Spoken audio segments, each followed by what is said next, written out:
وبركاته.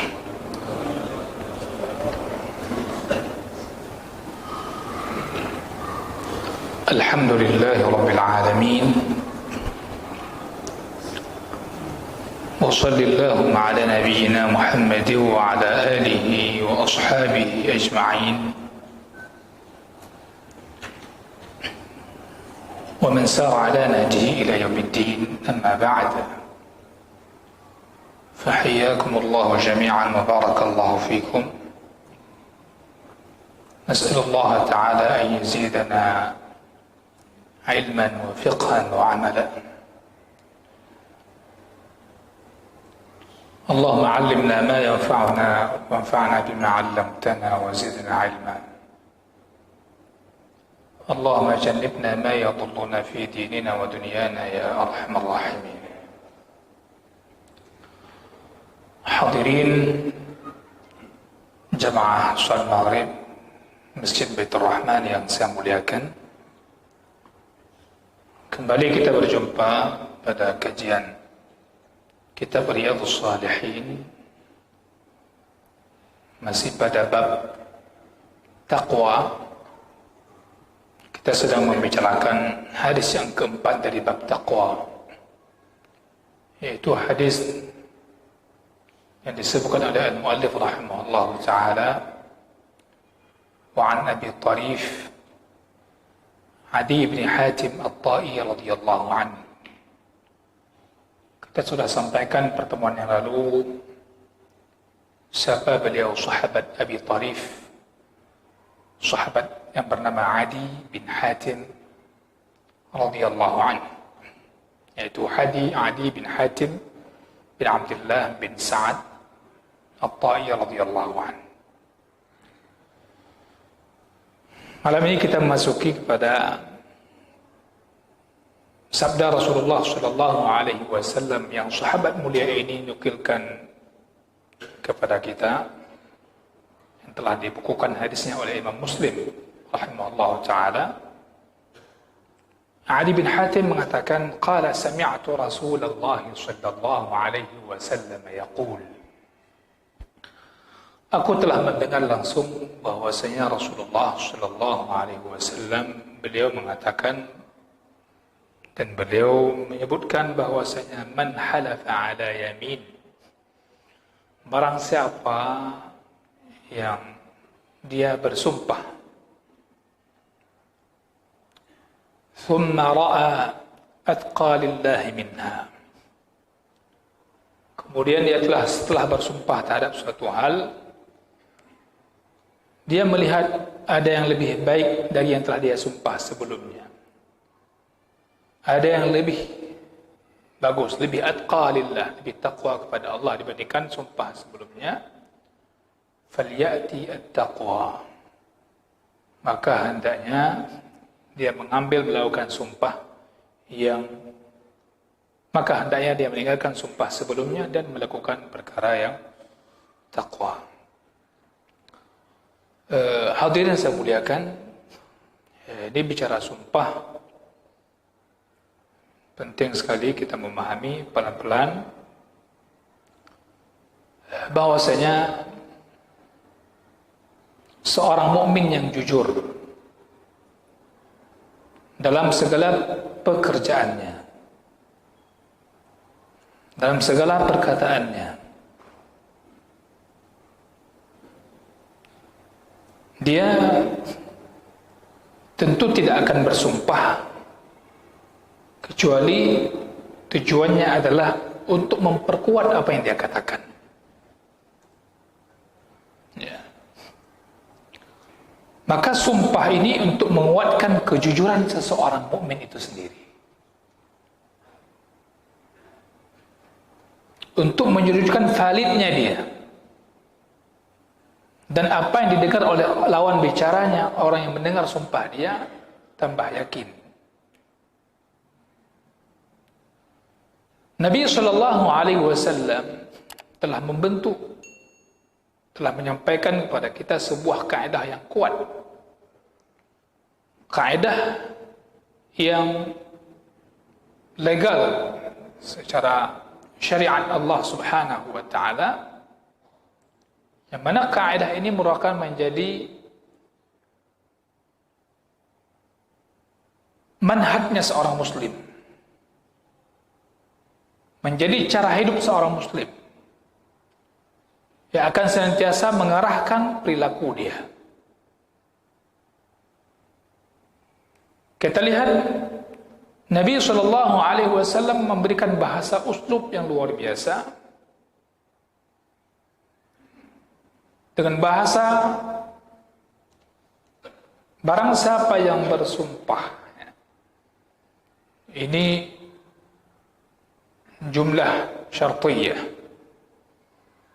barang siapa yang bersumpah kemudian dia melihat ada sesuatu yang lebih bertakwa, lebih bagus daripadanya, maka hendaknya dia mendatangkan perkara yang bersifat takwa.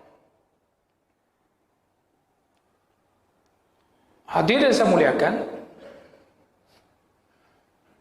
sumpah ini terjadi pada seseorang, dan ini menjadi syariat Allah Azza wa Jalla. Perkara sumpah adalah untuk menguatkan satu perkara yang disumpahi dan menunjukkan kebenaran apa yang disebutkan oleh orang yang bersumpah itu. Sumpah yang disyariatkan, dibolehkan itu bukan sumpah untuk melanggar sumpah. Artinya bukan sumpah untuk berbohong. Ya, sumpah aja dulu biar dipercaya dia. Nanti kita ambil punya dia, kan percaya sumpah. Hal yang demikian itu tidak dibenarkan. Banyak-banyak sumpah dan bermain-main dengan sumpah, hal ini tidak dibenarkan. Itu tidak sesuai dengan perilaku akhlak seorang muslim. Sumpah ini bagian daripada tekad dan niat seseorang. Nah, tekad dan niat seseorang. Mungkin dia ingin melakukan sesuatu, kemudian dia lihat ada yang lebih pantas, lebih bagus lagi, dan dia meninggalkan sumpah sebelumnya untuk melakukan itu. Maka dikatakan ini bagian daripada azam. Ya. Di sini orang yang bersumpah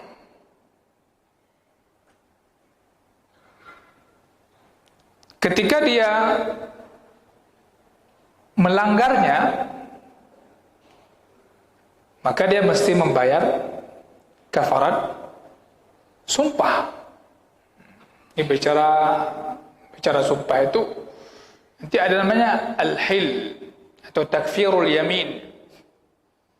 Bagaimana seorang berusaha membebaskan sumpahnya, ini dengan membayar kafarat. Orang yang melakukan al-hinth atau al-khulfu fil yamin, yaitu pelanggaran terhadap sumpah, maka dia mesti melakukan kafaratul yamin, kafarat terhadap sumpah yang telah dia langgar. Arti kafarat adalah denda atas pelanggaran larangan sumpah. Itu kafarat. Maka al-yamin, sumpah itu secara syariat, secara istilah bermakna sebuah akad untuk menguatkan seseorang yang bersumpah ini terhadap apa yang telah dia bertekad untuk melakukannya atau bertekad untuk meninggalkannya. Itu istilah al-yamin. Jadi makna yamin dalam bahasa Arab memiliki banyak makna. Kadang dimaksudkan yamin itu tangan kanan. Kadang yamin itu bermakna barakah, keberkahan. Tapi makna dalam konteks hari ini yamin adalah bermakna sumpah. Pertanyaannya, kenapa orang Arab mengatakan sumpah dengan yamin?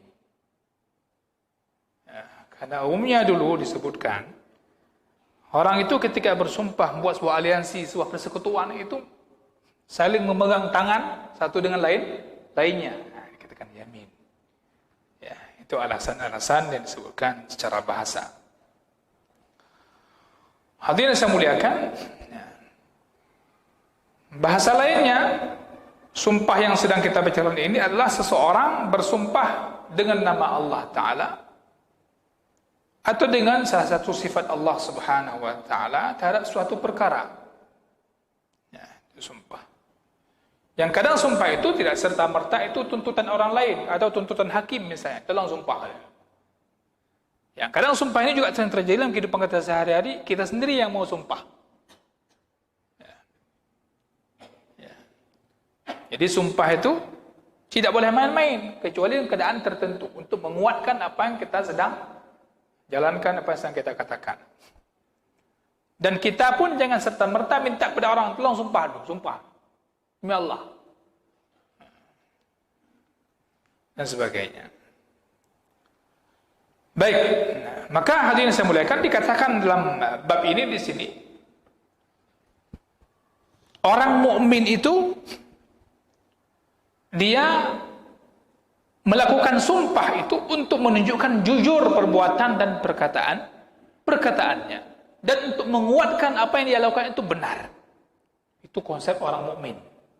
Karena kenapa? Karena di Al-Quran juga disebutkan bagaimana orang-orang munafik, ya, dan bagaimana orang-orang ini mereka juga pakai sumpah,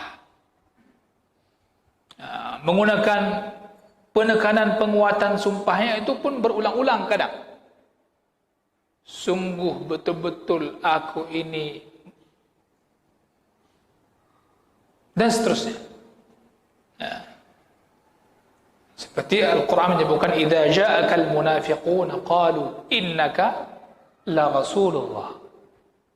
Ketika datang orang munafik kepada Nabi Muhammad, dia mengatakan sungguh engkau itu betul-betul Rasul Allah. Tapi dia munafik, sehingga Allah turunkan ayat disebutkan itu semua bohong, dusta. Ya. Maka di sini penting orang mukmin jangan mempermainkan sumpah. Dia tidak boleh mempermainkan. Ya. Jangan nanti sumpah itu tidak membedakan antara sumpah orang mukmin dan sumpah orang munafik. Ya. Dan resikonya besar. Kemudian orang yang bersumpah kemudian dia melanggar sumpahnya, tapi ketika dia melanggar sumpahnya ini untuk melakukan yang lebih bagus dari sebelumnya yang dia ingin lakukan mungkin, maka hal ini kata Imam Nawawi rahimahullah, ini bagian daripada istihbab, ya, dianjurkan untuk dia melanggar ataupun mengganti sumpah di awal dengan yang lainnya. Ini menunjukkan dilalah ala man halafa ala fi'li syai'in.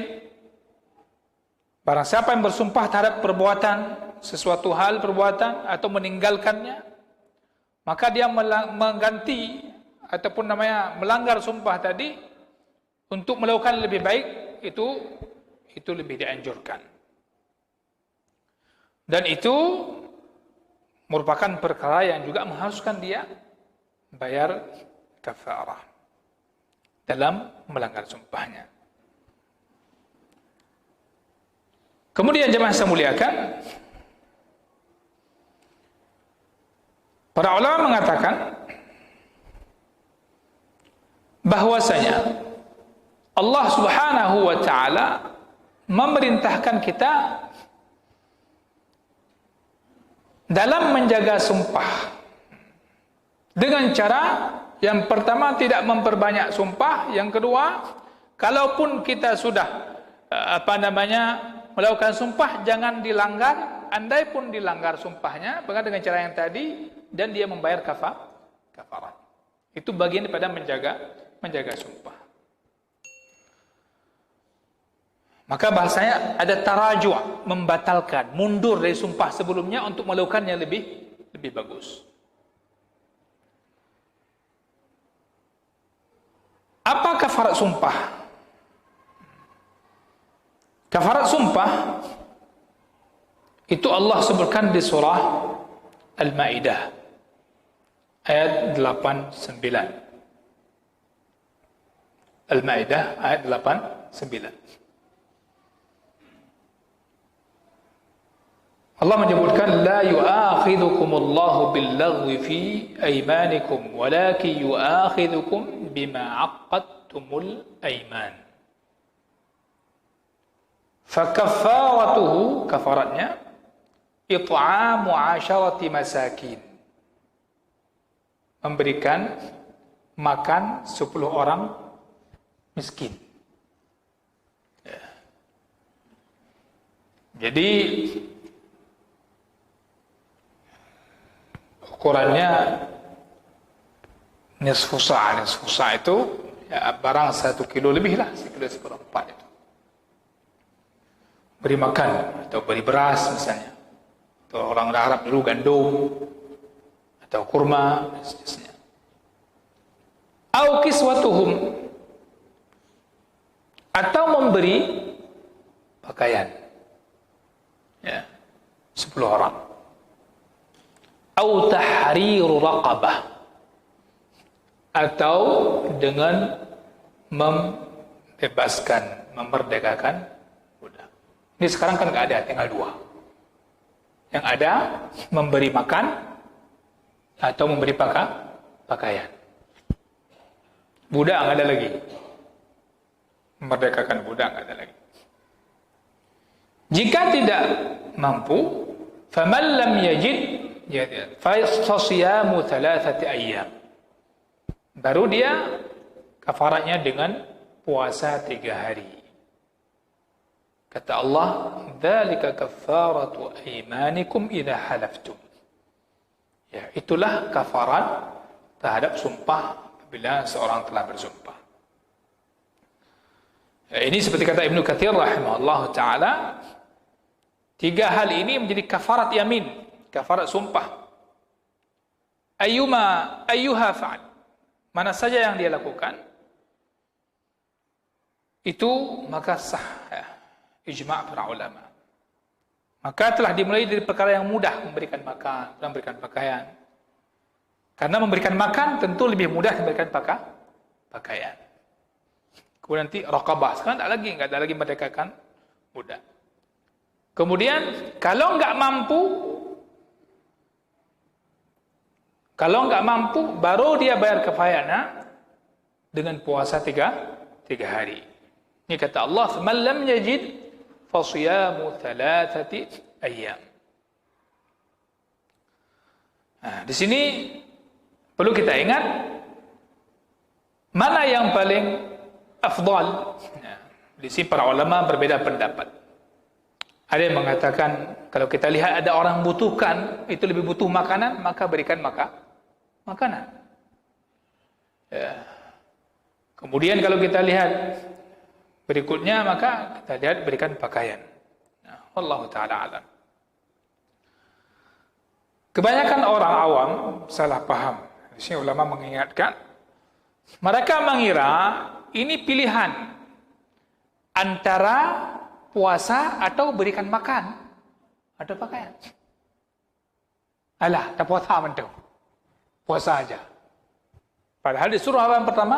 It'am, berikan makan 10 orang miskin.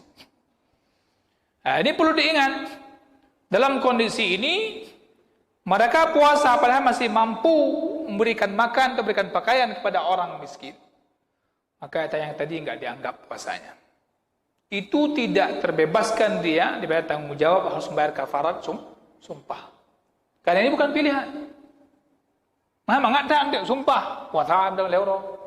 Apalagi udah biasa puasa, udah tahu dirinya mudah untuk puasa. Puasa sunat dia biasa, ayamul bait sebulan leuro. Kakak kamu tumpah di barang kahon yang puasa anti ayamul bait gini puasa tumpah. Kafarat. Ini enggak bisa. Dia yang pertama adalah memberikan makan. Atau naik berikutnya agak lebih sulit lagi, pakaian. Lebih sulit lagi, membebaskan enggak ada itu sekarang, tinggal 2. Maka jika enggak mampu yang tadi 2, baru melakukan puasa. Baik. Hadirin yang saya muliakan, itu sedikit berkaitan dengan hukum. Saya ingin tambah sedikit, kenapa dikatakan kafarat? Penamaan istilah kafarah, karena kafarat itu adalah menutup, menutup dari dosa. Tadi dosa ada yang melanggar, kan? Ada yang orang melanggar sebuah sumpah, secara umum ini dia melanggar sumpah. Dosa dia melanggar sumpah, maka mesti bayar kafarat. Dikatakan bahasa kafarat itu untuk menutup dosa. Itu penamaan kafarat.